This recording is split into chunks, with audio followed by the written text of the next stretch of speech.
Bonjour, dans cette partie de cette vidéo, on va voir comment peut-on faire une configuration d'un retour des emails et des fichiers FTP. Pour cela, on passe vers notre serveur SMTP, Simple Mail Transfer Protocol. Je passe vers Service et je passe vers Email. Voilà. Qu'est-ce que je fais? Je vais activer, il faut activer les deux services, d'accord? Maintenant, je vais ajouter un nom de domaine. Il faut savoir que ce nom de domaine, ce n'est pas comme le cas de DNS, c'est-à-dire www.google.com, non. Le nom de domaine, elle représente la dernière partie après arrobat sur une adresse mail. Par exemple, @gmail.com. Gmail.com, c'est un nom de domaine. Yahoo.fr, c'est un nom de domaine. D'accord? Maintenant, par exemple, on prend gmail.com comme un nom de domaine sur ce serveur. Et on va créer des utilisateurs qui travaillent sur ce serveur. Par exemple, on travaille avec le premier utilisateur, user 1 ou user 0. Elle possède le mot de passe 3.0.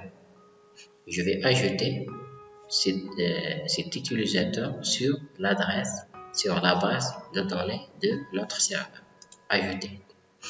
Je vais ajouter un autre utilisateur, par exemple user 1, le mot de passe 3.1. Ajouter.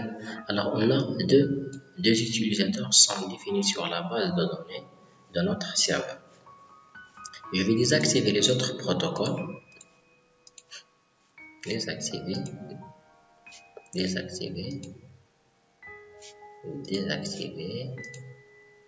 Oui.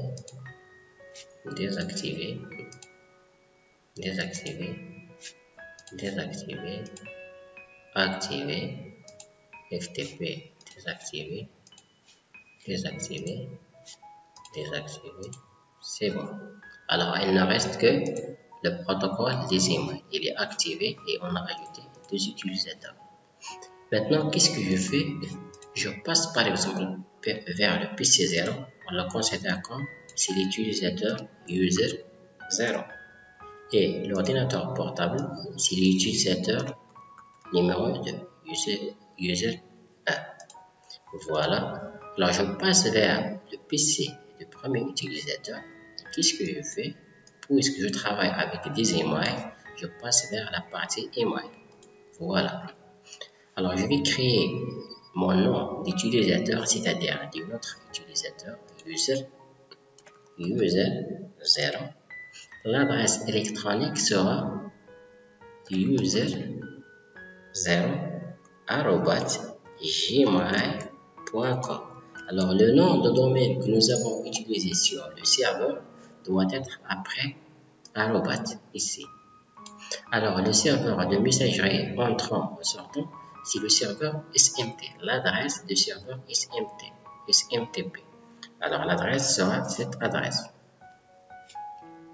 192.168.2.4.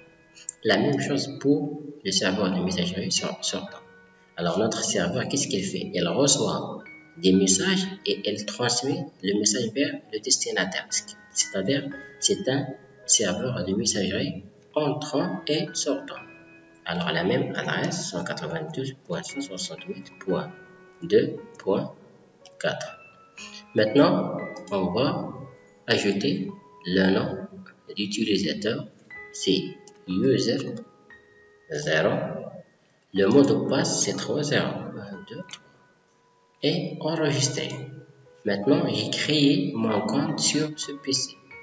D'accord?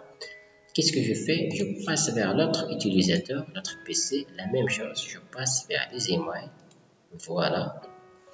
Qu'est-ce que je fais? Je vais ajouter l'autre utilisateur. user numéro 1. L'adresse électronique sera user1@gmail.com. Le serveur de messagerie toujours possède la même adresse 192.168.2.4 et pour l'adresse sortante 192.168.2.4. Le nom d'utilisateur toujours user 0 et le mot de passe est plutôt user 1 et le mot de passe c'est 311 1 2 3. Enregistré, c'est bon. Maintenant, qu'est-ce que je fais? Je vais envoyer un message vers l'utilisateur 0. Alors, composez et vous mettez l'adresse mail de l'utilisateur 0. Alors, l'adresse mail sera user0@gmail.com. L'objet, par exemple, demande d'information. Bonjour, s'il vous plaît, quand vous allez ouvrir l'entreprise.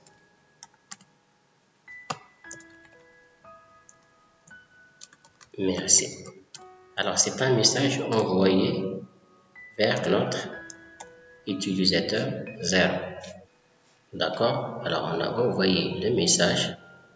Maintenant, on passe vers l'utilisateur 0. Je passe vers email.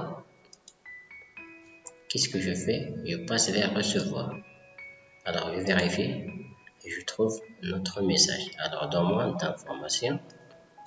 User numéro 1@gmail.com. Elle a envoyé son message à la date suivante. Alors, le message, bonjour, s'il vous plaît, quand vous allez ouvrir l'entreprise, merci. D'accord? Alors, c'est la technique utilisée pour envoyer des messages. Alors, il faut définir déjà l'adresse mail sur le serveur. Si le serveur SMTP ne connaît pas votre adresse, alors tu ne peux pas communiquer avec d'autres personnes. Alors, le moment que vous avez ou que vous allez créer un mail, alors dans ce cas, qu'est-ce que tu fais? Tu donnes au serveur une adresse sur sa base de données. Maintenant, dans la vidéo suivante, on va voir comment peut-on configurer le protocole FTP.